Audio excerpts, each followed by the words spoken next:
Good.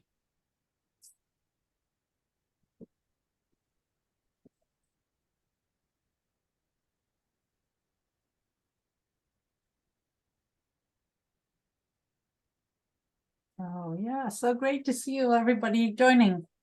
Looking forward to sharing what we have. Looking forward to hearing what you have to say. Yeah. Good, then we're in a good place. Yes, it's a good starting point.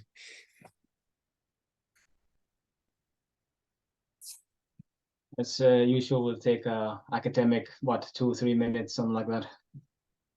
Yeah. Let people drop in.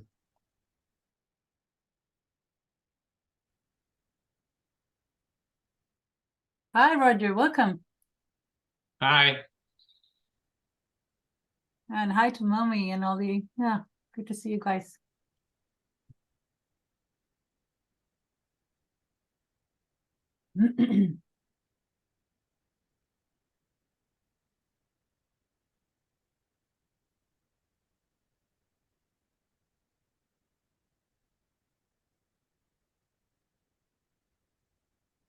Yeah, we're just enjoying the fire so far, so.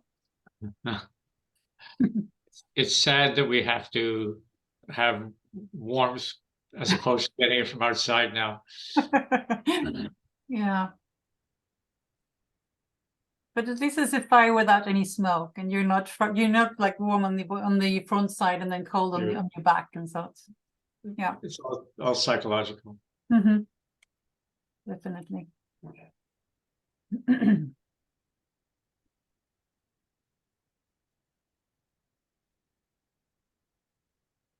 Yeah.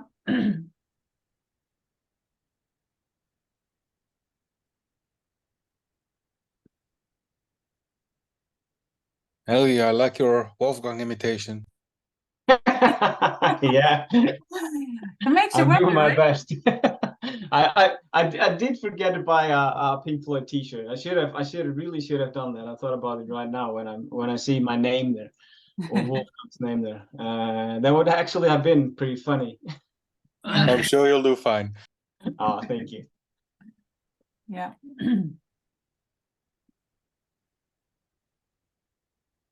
Okay, I think we should just start now.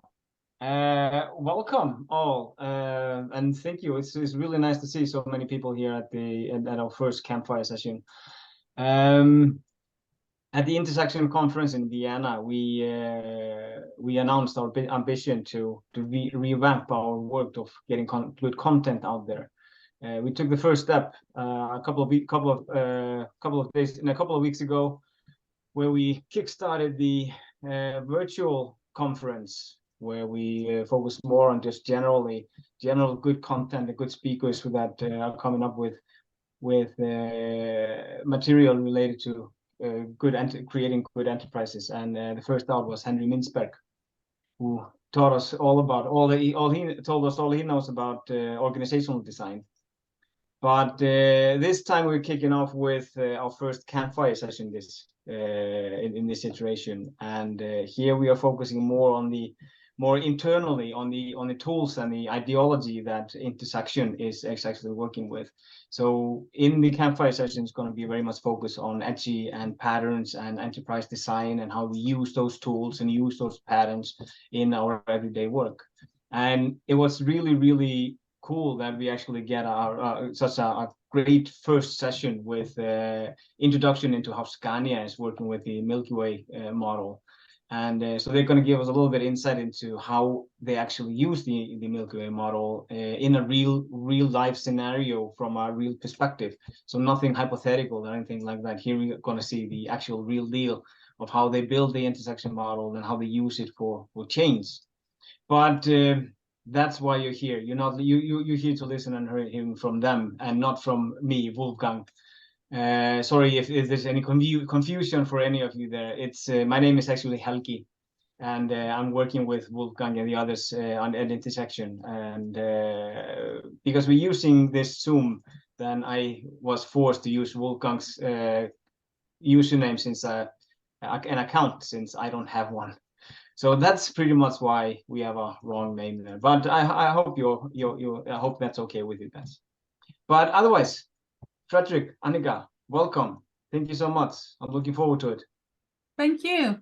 Yeah, welcome to this session about the Milky Way and how we work with it. And I hope that, like we wrote in the invitation, this is not an introduction. We will not talk about the basic things. We'll move quite fast into details and into how we have been working with these things. So, and of course, questions, raise a hand and we'll try to take them as we go, but we have quite a lot we want to share. So yeah, we'll see how we balance this.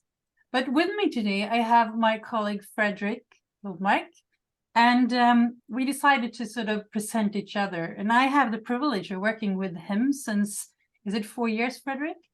Yep. And you have a long sort of history at Scania. You have been within Scania, is it 15 years or something, 12, 15 years? And he's one of the very sort of few experts on the specific thing that Scania is super famous for. It's its modularity system and this way of thinking with how we can combine our products into so many different variants thanks to this modular system, like a Lego toolbox. And Fredrik is one of the people that is taking care of this knowledge and sharing it in making it tangible so more people can be introduced and understand the magic behind this way of thinking. And he's also a fantastic designer. So he's the one behind all the icons and all these sort of nice, I say nice looking things, but it's way deeper than just nice looking. It's so much thought that has gone into it. And he will share with us how he works with the tools a bit hands-on with icons and everything. But I'm super proud to present you, Fredrik, and also to be able to work with you. Were you having a blast, I think? Yeah, thank you, Annika. Feeling a little bit, how do you say?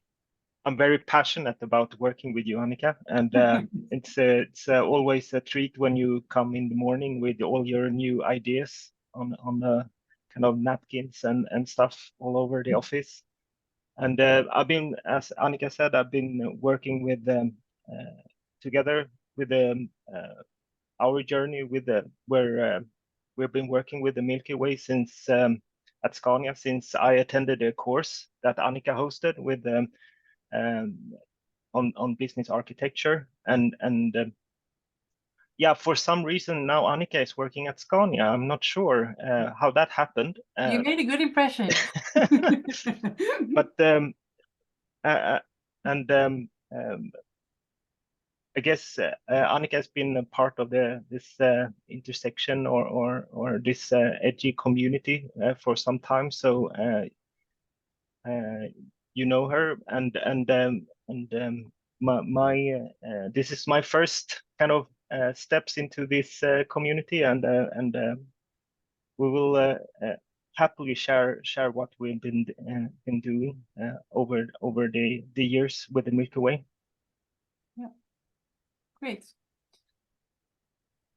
And I'm trying to figure out the control. Exactly. Just a few things on what we will share. We will share some of the thinking, some of the design challenges, and some of the hands-on techniques and results that we have sort of I say we, but you are the one that actually does the hands-on things, but we have a very tight ongoing dialogue all the time. And just a little thing about how we work with this map, because it is really a matter of having a lot of people involved in a dialogue about the enterprise and the transformation that we are on. And then we have a few people, I'm included in a couple of others, that is in the dialogue of framing, positioning, restructuring the map, removing and doing these type of things.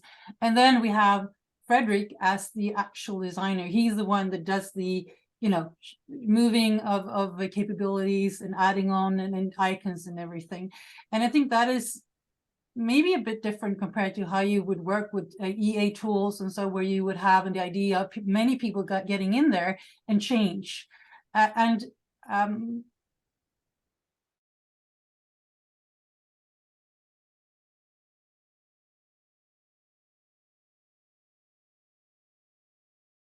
lot of thinking and you know, testing into every position, every way that we, whether you sort of change or add on things in the map. So it is really a structure that you are guarding, but we are a number of people that impacts it, so to say. And I think that is the same pattern as when I did this the first time at TUI, which was the first time we did a Milky Way like this. It was one designer that had the sort of the I don't know if it's the power, but the responsibility of the map. And then you would take in discussion, take in opinions and move on. But there will be one brain doing this geography in practice. So I think this is something around how we work with this. And with that, I guess we bring it on and see what we have. This one was mine too, right? Yep. Yep. So what we do, I mean, the Scania very, very short. We do premium trucks, super advanced, customized trucks. You can have them in any shape or form, almost any shape or form. And we have the ability to custom made things with very little special processes or special things. This is a Lego thing again. And what it is that we run a very complex business, and with what we're going through now in the market and everything, electrification and all these things, it is a very complex business. And we need to balance the communication part of what we're doing with the documentation when we talk about architecture. So that in that space, that's where the Milky Way model really fits in. And all these little dots are like illustrations of value or changes that is constantly ongoing in our nervous system or bloodstreams or whatever type of metaphor we should use. So this ability to communicate and to some extent documentation of how these things work, that is kind of the challenge that we're working with when we use the Milky Way and when we are exploring where we want to go. So that's, with that, I am in. Thank you. And just to give you a very brief introduction to our company, I used the edgy facets, the identity, architecture, and experience colors here, just to give you a short, because we're not here to talk about Scania today, but just a short intro. And we're in the, as Annika mentioned, we're in the transport company, or we're providing transport systems or products, and here our identity is to kind of drive the shift towards the sustainable transport system. We have this old saying that we're part of the problem with the environment, but we're also a very big part of the solution, how we can get on a better direction. And here we're talking about we're talking about electrification, but also how can we make sure that the transport system is running efficiently, and not by having the trucks being empty 85% of the time they're running. And Annika also said that we have this, we're famous. What makes us famous is the modular system, and in this picture it's visualized by this cube here in the middle. And what it's basically what we're always trying to do every day is that how can we make a balance between what makes our company cost efficient and profitable, without compromising the opportunity that we offer, the flexibility towards the customer that will give them the edge on their own competition. And when we can kind of meet these two forces together, we can provide solutions that are premium for the customer, but really cost efficient on the industrial side for us. And that is kind of the experience that we want to have, that the life cycle profitability that we're offering on the red side here is outweighing the premium price that we ask for upfront in the kind of in the sales process. these are the say on a really high level the capabilities and the experiences that we're working with, and we want to keep them but still drive this shift towards the sustainable transport system.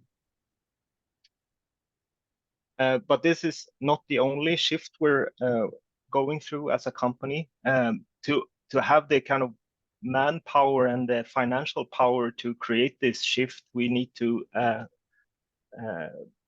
we're part of this I would say Volkswagen-based group called Traton, and here we're joining forces with 4, maybe more companies, who knows. But right now we have MAN, which is a European German manufacturer. We have Navistar, which is a US-based company, and then we have a Volkswagen branded company in Latin America. And here we're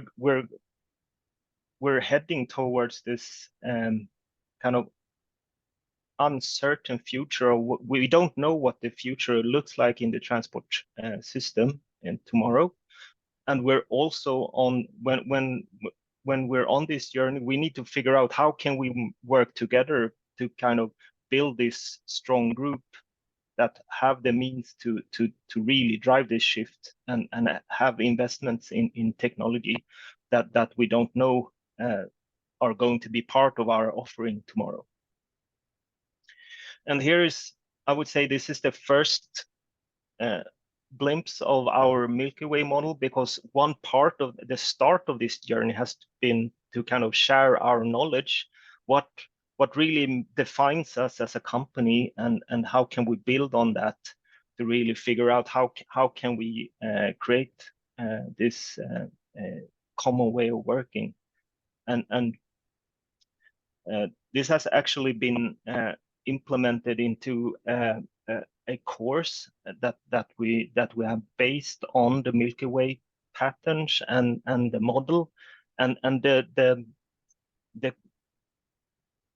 really, I would say, condensed version of it is that we will explain that, yeah, our product, our transport system is of course a system, but the whole enterprise, the company that's creating and delivering this system is also a system in itself, and it forms this kind of socio-technical system that really can be seen as in the same way as the product system, because here we're talking about what properties do we want this system to have.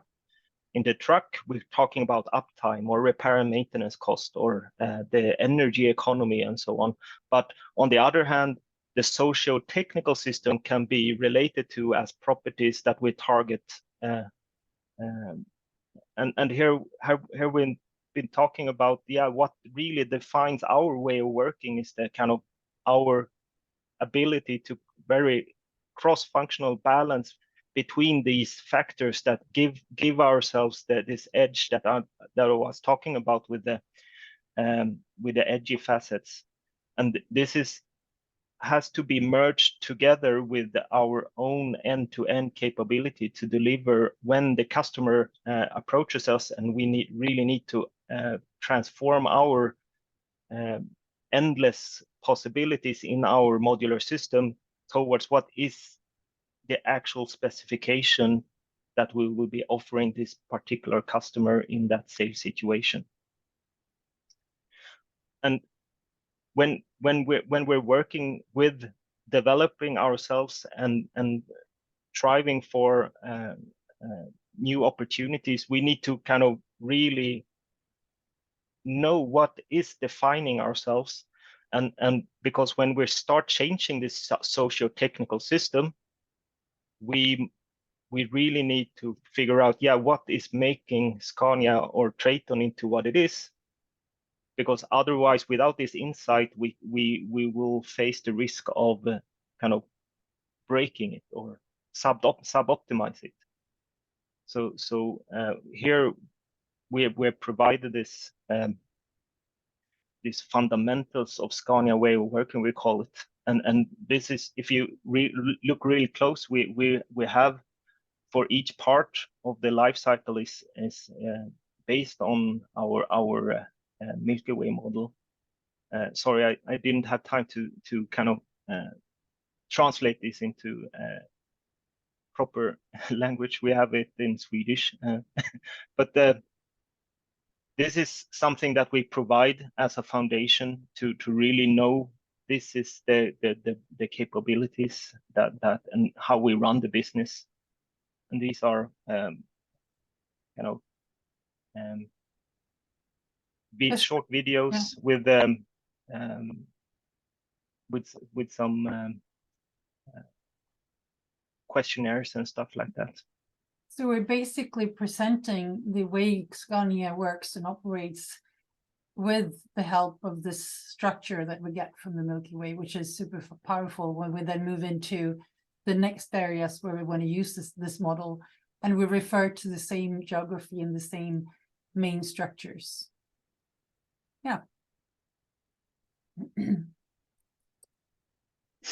So if we focusing a little bit more on our capability model, I know this picture is it's going to stop soon. It's kind of chaotic, but what we really want to kind of share or show with this picture is that every little dot here is kind of part of the system that it's really designed to embrace change.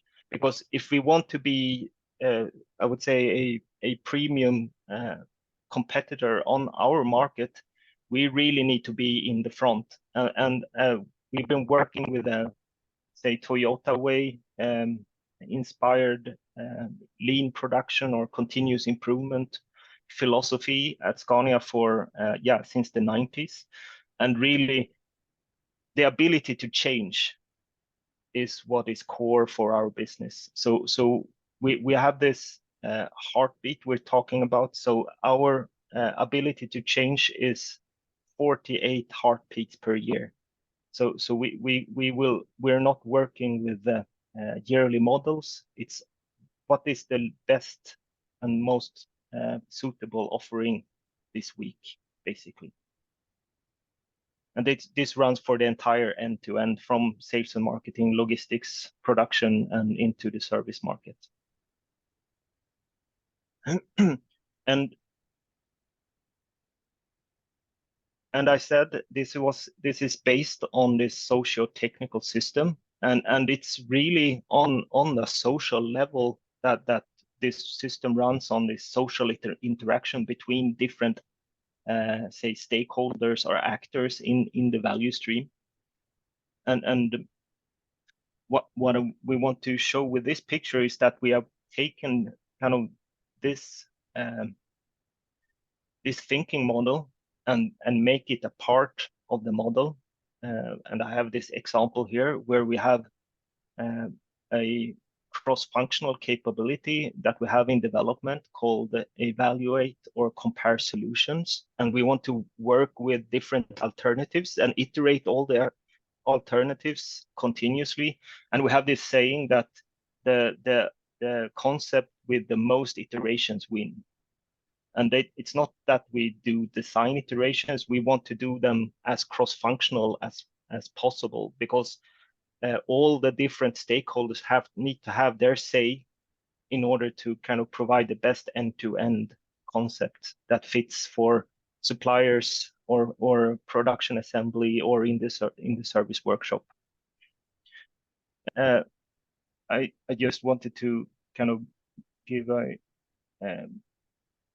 short intro to how we're working with the visualization. So we put the cross-functional capability in the middle, and here we try to kind of as visual as possible show that the different stakeholders in this pattern could actually be seen. It's not a very good example. We have the repair and maintenance or the service guys. They have this icon, so their part is exploring and verifying the serviceability. And here's the kind of customer fit. It's more on the sales and marketing, but here we try to kind of find these patterns that reoccur and how can we make them as visual as possible.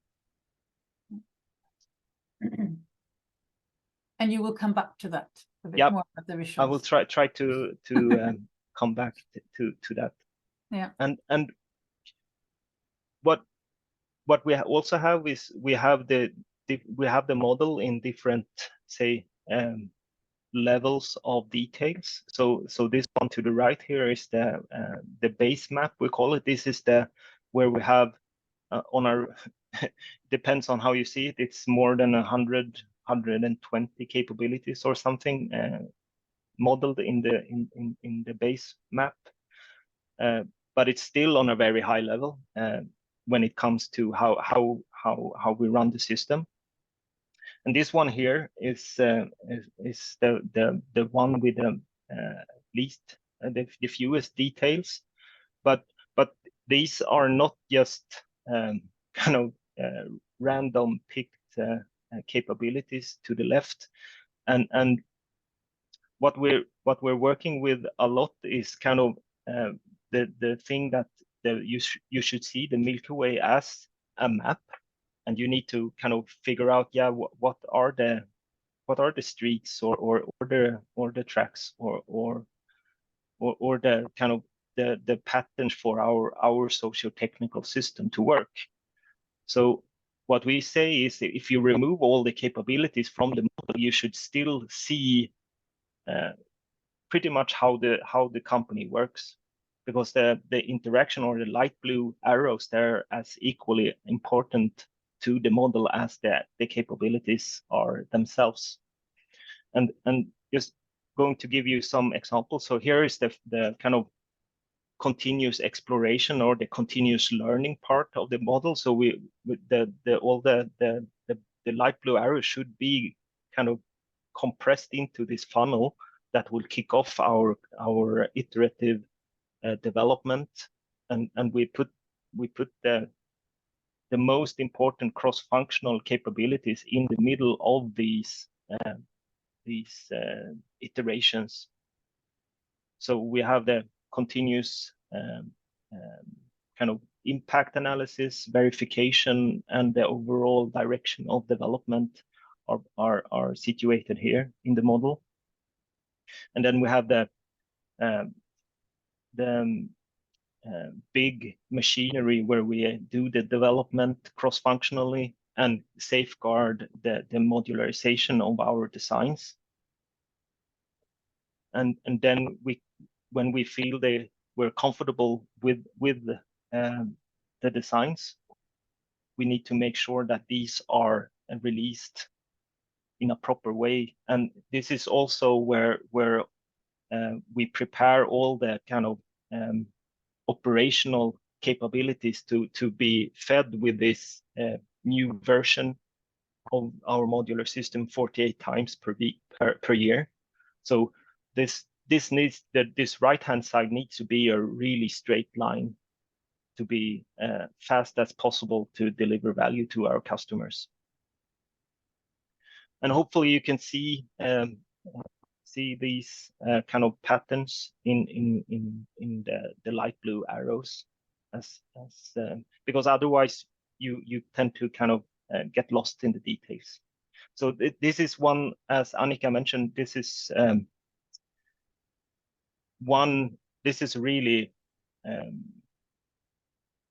it's an effort to keep this together and put the capabilities in the right space, and then keep this model together.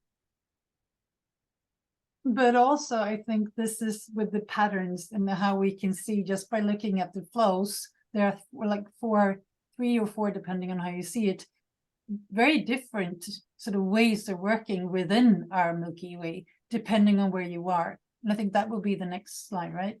Mm-hmm. So what we can see that if we start like in the lower left corner, continuous learning, there you have learning. It is that thing that is driving this. We have product ownership, we have strategic directions, a lot of portfolio things goes on, feedback and analysis, and so, and we really sort of obsessed, if you like, to be able to be responsive to change. So then these aspects of the facets are in play there. And if we move up to continuous development, we have another way of thinking, this cross-functional iterative, the loops. The faster, the faster we can loop so that we can learn in terms of making good decisions, the better we are. But yet we are striving for an aligned autonomy and also to really safeguard the modularity system. So that is that logic in that corner or that section of the Milky Way. And then when we move into the release, we do not want to have any surprises in the release flow. It should be easy to release. I mean, that's the whole thing. You develop and then you're able to make it available for the market as easy as possible, with as smooth as possible. So then there's another logic in that part of the organization, or that part of the process, if you like, with streamlined processes focused on release, on the release focus, with reliable cross-functional release flow is what is sort of the experience that we want everybody to have, and to make sure that it is not happening to release something. It should be a smooth flow. We should be able to do these things. And when you come to what is the most important part, where we earn the money, where we meet the customers, that is the customer value delivery, the sales, production, and usage of our solutions. And there we also want to have a streamlined process with customer focus. You meet a salesperson, and then you sort of have a intuitive, smooth way of making the orders, planning the production, doing all the logistics. There is you can imagine there's a lot of things that goes on sort of to feed all the different factories and assembly sort of places. And this sort of experience and the things we want our customers to experience is a demand-driven, efficient order flow that gives value to the customers as fast as possible and as good as possible with this balance. And then we're back again. So this way of seeing how we structure the map, well, you could kind of see these patterns if you think of them. For us, it got apparent when we did this presentation how distinct, well, different we see that these different sections of our enterprise works. And it was a good way of using the facets to sort of get different dimensions of it. So that's how just the direction is. I'm just seeing some questions. It takes a while to be a fast question of your Adam. It takes a while, and when I have a guy like Fredrik by my side doing this together, it's not done in one day, but compared to the amount of effort you put into other types of models, I think this brings value back in a very, very good way. Good. Now we move on to the icons. We're only, I think, a few minutes late compared to the ideal stretch. Yeah, and one thing that we need to keep in mind, and what is kind of when we do business development, in at least in our company, we're very kind of functional or domain based. So for example, we have sourcing or purchasing. They have their own business development department, but how can we make sure when we're creating a better everyday situation for everyone working within purchasing at Scania, how can we make sure that we give their architects or their IT departments the kind of visualization and insights on where do you belong in the entire system, or what part do you play? So we came up with this breadcrumbs, but it's kind of how can we as distinct as possible kind of find one thread and relate that into the bigger picture, and this is how we've been working with it. So I use this shopping cart as the kind of main icon for this domain, the purchasing domain, and also try to kind of relate that into the situation where the capability that we visualize with the icon is part of the life cycle or in the value flow. Because if we consider purchasing or their input from the kind of social interacting pattern, they're active in almost the entire industrial part of our value flow. So we have a lot of different situations where you as a purchaser within Scania have to kind of bring your insights to the table and provide value from your part into the decision making or the design of something, or how can we set up the best say logistics flow or supply chain that is really reliable, and so on. And that's kind of how we try to work with the visualization to kind of, because when you look on the sourcing or the purchasing capabilities, they're really out there in different parts of the flow. But how we can see the kind of the main milestones where they actually need to provide this feedback or kind of run their own journey from kind of monitoring, following up on suppliers, have their own kind of strategic portfolio, and kind of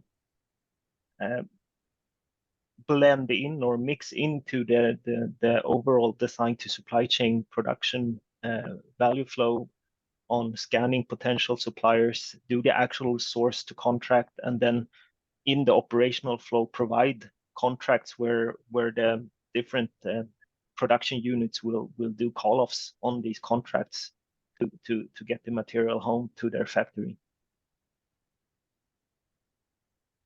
So I wouldn't say this is a concept, but it's kind of how we try to work with the kind of linking up with the visualization and the overall map.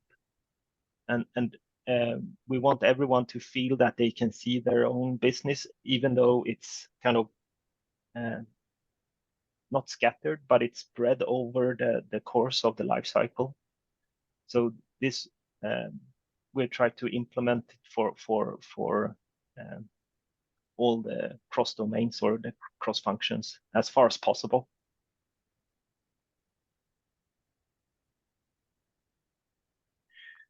And I will try to kind of make a short demo on, because kind of building icons, it's a really big part of this way of thinking that we have, and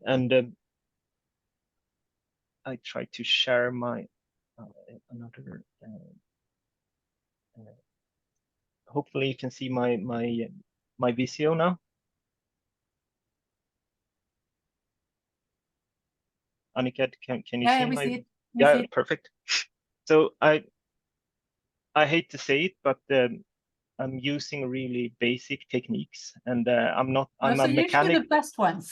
Yeah, but I'm a mechanical engineer and not a designer. So if there's any designers who have better tools, because everyone loves their tools, I'm using Visio because that's what I have, and I usually I create my own taskbar over here. So these are all the functions of up here is just for kind of colors and stuff. These are my tools here. I will try to kind of do a demo on creating. This is a picture. I just Googled it and found this basketball, and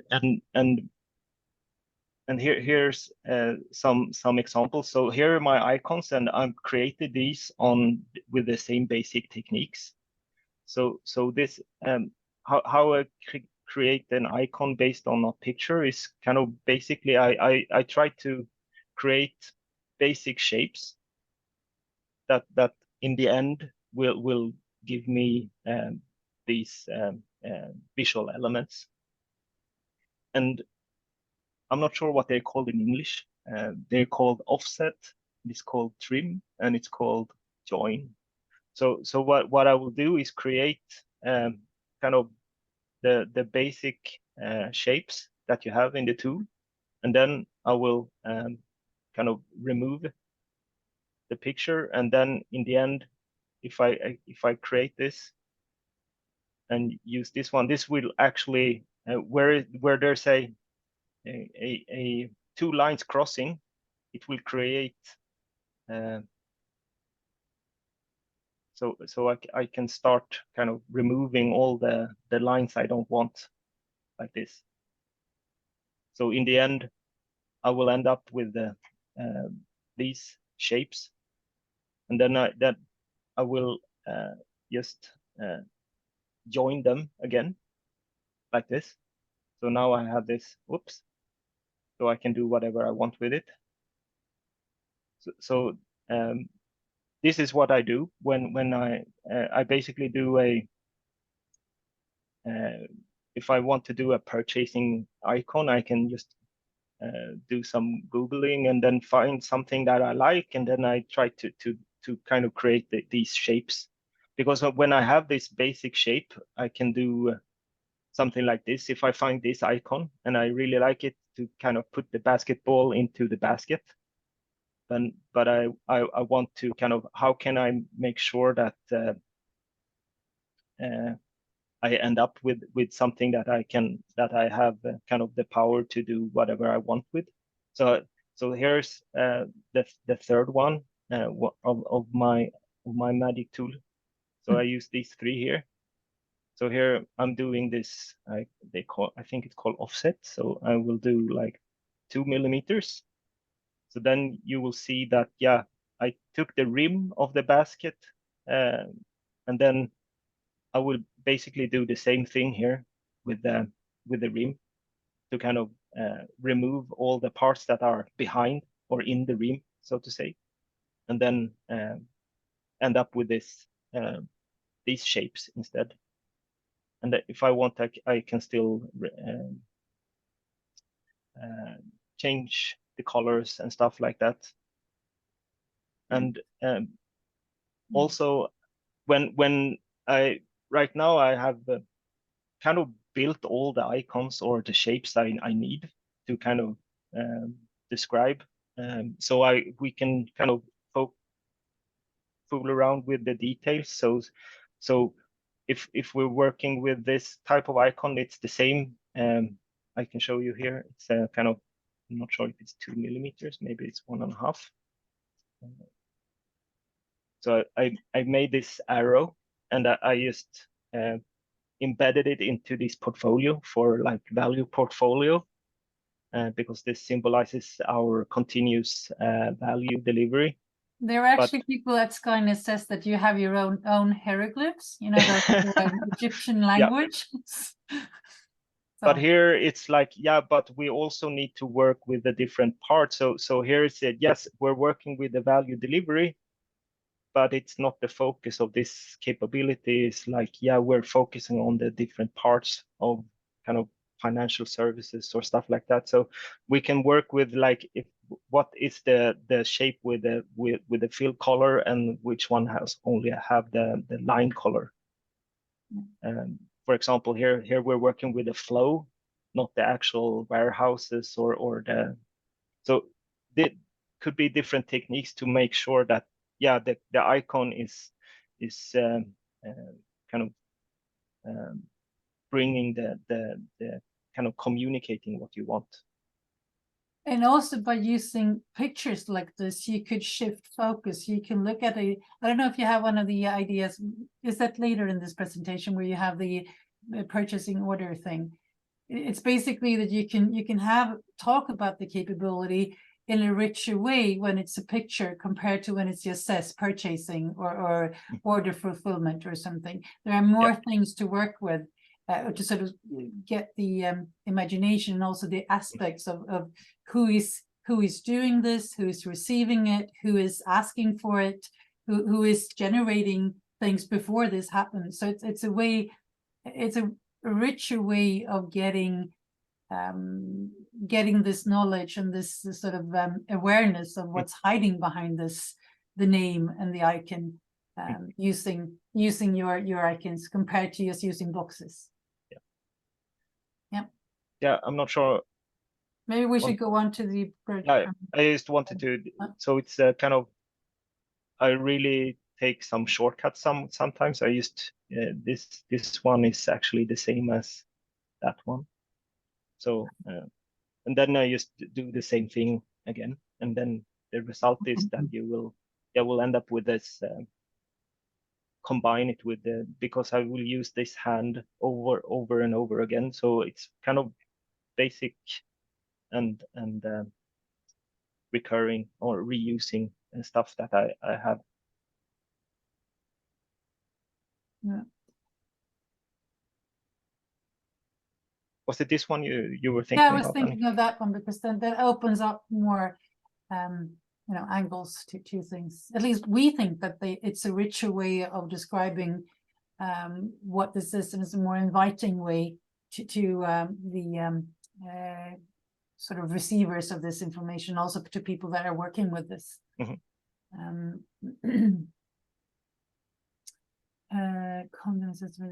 I never done a kind of demo of this before, so I hope it makes sense. Yeah. Well, I'm saying that, but I don't know. The others have to answer that one. So I'm not sure on your animations here, Annika, but I can click yeah, for we can you. just sort of to wrap things up here is sort of what can we do with this type of material, because it's not that it's just nice to have all these icons and it's really fascinating with how you build them. They are to be used for something, and they are to sort of play a vital role in our ability to faster understand what's going on, faster making judgment on how do we scope things, or what do we do, and so on. So if we just, or do you want to add something here, or is it Fredrik? I was thinking of the zooming thing. Oh no, I was. Yeah. So what we can do in essence when we have this sort of trust in the capabilities and the details and the flow and so is that we can draw. We can draw things like these three little boxes and say, where are we? And we can have a conversation about these three little things, and it means something because we trust.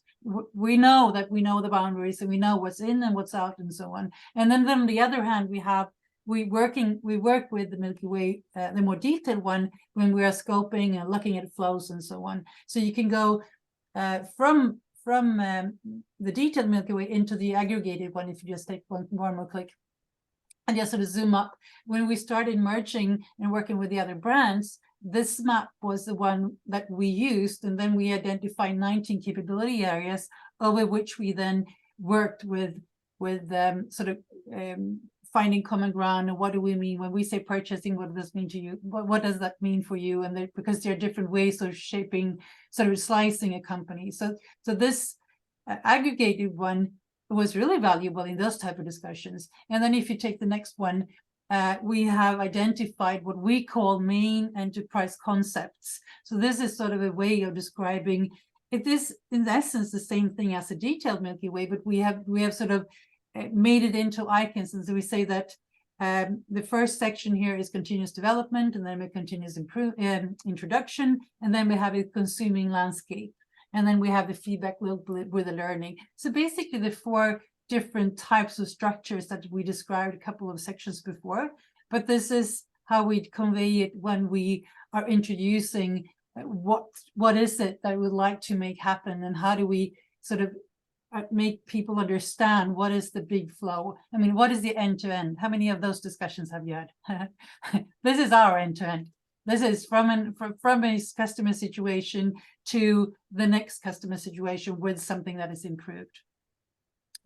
But these are actually only like different zoom levels. I have some examples in the next slide of how we use this when we scope things. So this is a big series of workshops that we have just run during the autumn. And they were introduced and sort of framed and scoped in this way. So we said workshop number 1, that is to development. And it was displayed both in the sort of enterprise concept way of working, a way of visualizing, but also in the aggregated way. So we could sort of show that development process goes from I don't know, is it 8 o'clock in the morning to 11 or something? And then you have introduction between, I don't know, 11 and 1 or That's all, something. okay. And then you have the consuming landscapes. Exactly. So we're really using these models to help people navigate, to understand what is it that is our scope today and how do we do this. And then the more detailed one is a way of us sharing the results of this workshop. And we wanted to sort of make people aware of how big this this program is, and how many areas that are affected on this. And then if you take the last one, then we go back again, because what we got from this workshop is that small little things, like you said, Fredrik, you talked about my little scribblings in the mornings. I did some thinking during the evening or whenever, and then I come to the office with something like this. And this is based upon all the knowledge that we have, but we can sense make one aspect of whatever we wanted to highlight, because we have a shared understanding and a shared way of defining this map. So then we can allow ourselves to really zoom up and simplify it, and just look at whatever sort of special dimension we are interested in. So yeah, these were a couple of sort of viewpoints and examples of how we work with this, with our Milky Way and the Scania case. And now I just list any questions or reflections, or do you believe that this works? Would you like one yourself? Or any more? There were some things in the chat. Maybe some of you who have posted them can you sort of raise a hand, and then we can take the questions or reflections as that or that. Would that work? Just hands up if you have any comments or thoughts. No, Yeah, Roger, go. yeah. As someone who's been around these types of things for quite a while, Yeah. seen a lot of different variants of different ways of describing your knowledge, because this is really a knowledge map, right? So Yeah. I've seen the methodology wars over and over and over and over again. Yep. And I can see that introducing these ideas to an organization that's very IT centric, and they're going to go argue TOGAF. Yeah, you're onto something, yeah. And then other organizations who are very focused on building IT solutions, they're going to be very functional capability oriented. Yep. They're going to see things like contract management and identity management, yep, which are functional capabilities. They're not business capability, in my mind, anyway. Yep.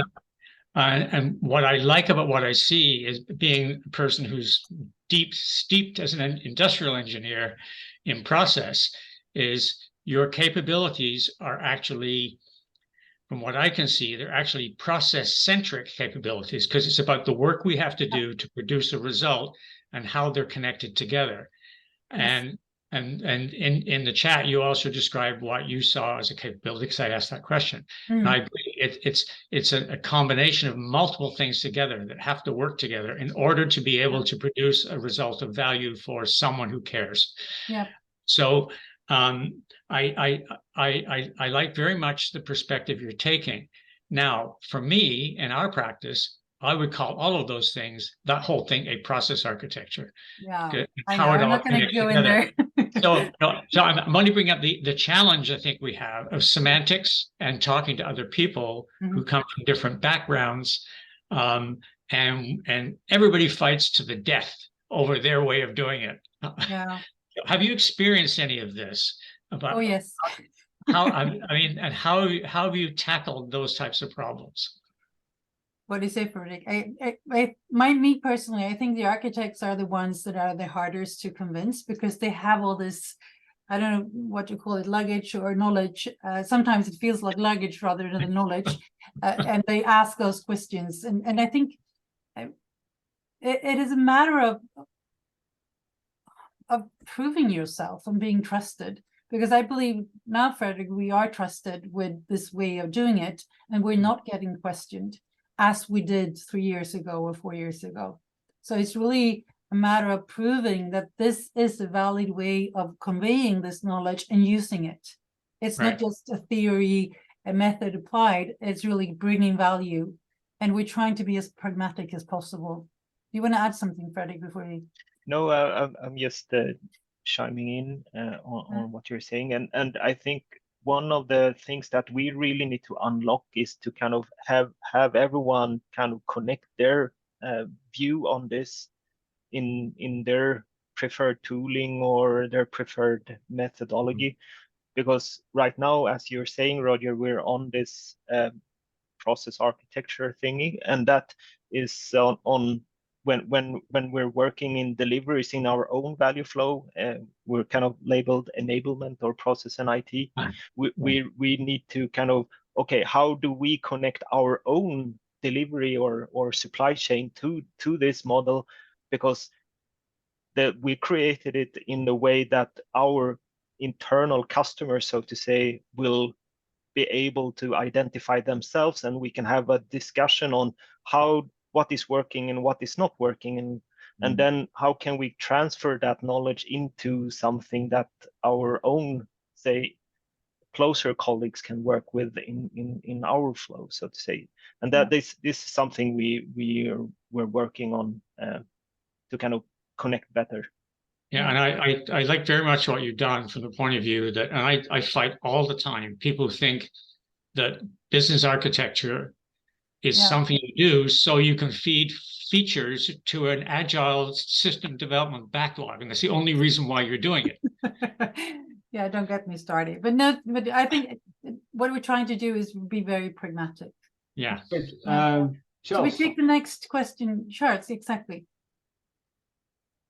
Thank you, Roger, for good questions. No worries. Thanks, Annika. Thanks, Fredrik. I think going through, I'm coming from the strategic to the business intersection side of things.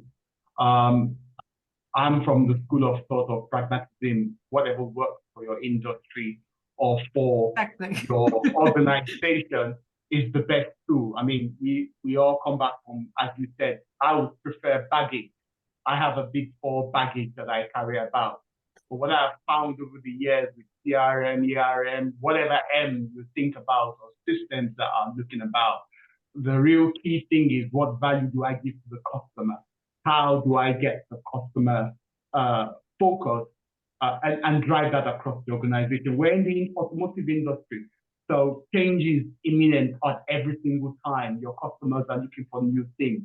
So I asked the question about how does the senior leadership handle the information that comes out from your process models and the architecture? How does that impact the strategic intent and the intersection that occurs in there? Because that's one of the key things that we have a challenge in most architectural domains that we work in. I have one right now. I mean, I'm in the transport business, and I have an intersection right now where we're moving from an infrastructure services to a customer services, and we need speed. So speed becomes very essential to this. How has speed been enabled? How do you get that sense of urgency from your architecture to drive the strategic intent? And that's one of the questions I'd like to find out. Yeah. Do you want to have a go, Fredrik, first, or should I try? Yeah. I don't have a straight answer because we don't have many situations. Of course, we had a lot of situations when we're working with this and present it to kind of not higher management, but at least our within our organization, our top management, and they of course want to have it, and because it will give them kind of this is the system that we're working, but Scania is very much a bottom-up company. So we don't have this kind of detailed steering or kind of follow up on management from top management.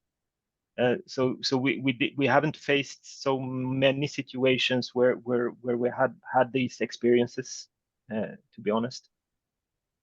But I do think that the key is to find where people are in their understanding. We cannot come with a detailed, all this 120 capabilities and just, this is the answer. That's why we're sort of zooming out, simplifying, trying to make it sort of, what is it that most people navigate about, even though I'd love to say that it is the capability areas, many navigate around the applications. So one way of doing it is also to tie applications to capabilities to sort of show why we need to move, or why we need to change, and so on. So it's really a number of techniques, but storytelling and meeting people where they are and where they have their understanding is super key, so that we do not come in too high or too low, or with a language that nobody gets. So it's really about being responsive and curious, and meeting people, and not so traditionally architecting. And I think the more credibility you have, the more experience you have, the more you can play with this, storytelling, this loose things, because people know that it's harder when you are, at least I experience, it's harder when you are less experienced, because then you need to prove that you are a good architect as well as trying to convey people, and that is really hard. At least that's mine. I don't know, do we have time for one more question, or should we let go of? I'm sorry. I Yeah. maybe you can stay back for a couple of minutes afterwards, Yeah. but I need to wrap up for those that need to leave to something else. Yeah. It's 8 o'clock for us in Sweden, so we basically don't have another meeting now. But some people have another meeting now. They're a little bit earlier than they. I just thank you very much for the presentation. It's really interesting to see how things are being done within a large organization like Scania, and how you're actually using this model and the visualization of it. So that was great. I just want to mention a couple of things. I mean, like I said in the beginning, we are revamping our capability of actually getting things out, getting information out to people, and I just want to promote that. I mean, next week Wolfgang is going to be going into the intersection between UX and architecture. Then in 2 weeks we have a really interesting seminar within the virtual conference series where Adam Timlet is going to be looking into how we can use biology, organizational solutions in biology for managing actual human organization also. And then of course we have the next ETSI cohort, the ETSI course, language course set up for January. So the registration is online now. So if anybody's interested in that, that's definitely something I can recommend. It's a great course, not that complicated, doesn't take that much time, but really gives you insight into the language and how we use it. I'm gonna stop the recording right now. But like I said, if you have Thank any you so much questions, for having us, and then for good absolutely. questions. Yeah, thank you. Thank you very much. Okay, then we're offline, and absolutely, if you have a couple of minutes, then we can take a couple of questions. Unfortunately, Yeah, it seems that Michelle has needed to drop off. No problem. Hi, Eero. Good to see your name. Are you still there, or the others? I don't know. But maybe No, they're. I actually I have one question that I'm wondering about. I mean, it seems like there's a lot of effort that actually goes into the Milky Way, managing it, building it, maintaining it.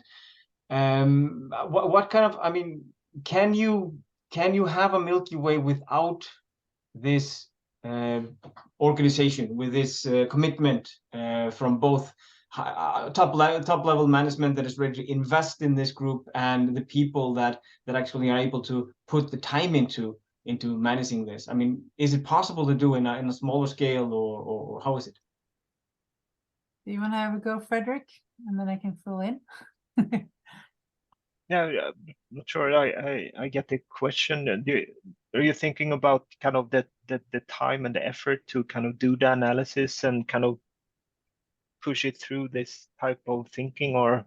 Yeah, working with the Milky Way. I mean, Yeah. like you are doing. I mean, you're looking and you're creating icons to work with the Milky Way that is not really a part of the value flow of the organization.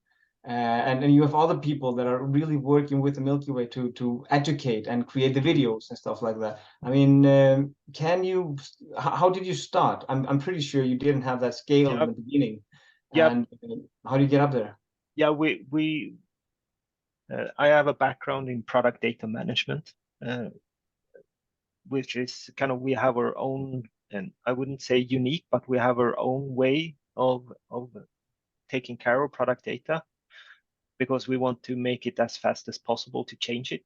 And then when the reason why we started creating the Milky Way was actually our own management team. They wanted to kind of hook onto this agile journey where we wanted to be more product centric. But what is our product from a product data management point of view? It's not our kind of PDM systems. They're not bringing any value by themselves, but our value is actually those dots on the chaotic picture. How fast and correct can this system work? That is actually driven by our value to the system. So how can we visualize and make people understand what our product is, that we're kind of product managers of in an agile terminology. So that was the reasons. How can we see our products? That's why we created the Milky Way. Yeah. But I do think it does not have to be this massive, because like you said, Fredrik, we were going through an agile transformation with sort of shifting and wanted to sort of get those values. And then we're also embarking on this group journey like this towards trade-on. So there is a lot of knowledge that needs to be conveyed to a lot of people of things that if you wouldn't have changed, not that many people would care, because these things just work. That's sort of the thing with enablement systems. They're just supposed to work, and as long as the business is fairly stable, they work, because some people are taking care of them over the years. But with this situation for us, with this big shift, we needed to sort of sense make this. But I think that just scribbling this internal and external view of an enterprise, combining capabilities with a customer journey or a number of tasks, and understanding how well they are interacting, that could be done without any of all these icons and everything. That could be with sort of hand drawn almost, which in the next step then can drive change. So I think there are several sort of opportunities of using these techniques, and they do not need to be this mature as we have shown today. But if you have the energy and ability to be doing this, the rewards I think are really, really great, of creating this common ground, easier to understand type of material that people get more engagement in, rather than the boxes that you would usually have in capability maps and so. Yeah, Charles, we can just chat on. I don't know when you need to leave, Fredrik. I threw out my family for this evening. I actually need to leave. You need to leave. I really hope that the video will continue when I actually shut down. But thank you so much, guys. Yeah, thank you. And if it doesn't work, just reach out on the intersection Slack group. I hope you guys are all on the Slack, so you can reach out there. Yeah. Thank you, guys. Thanks, Annika. I think, Annika, for me,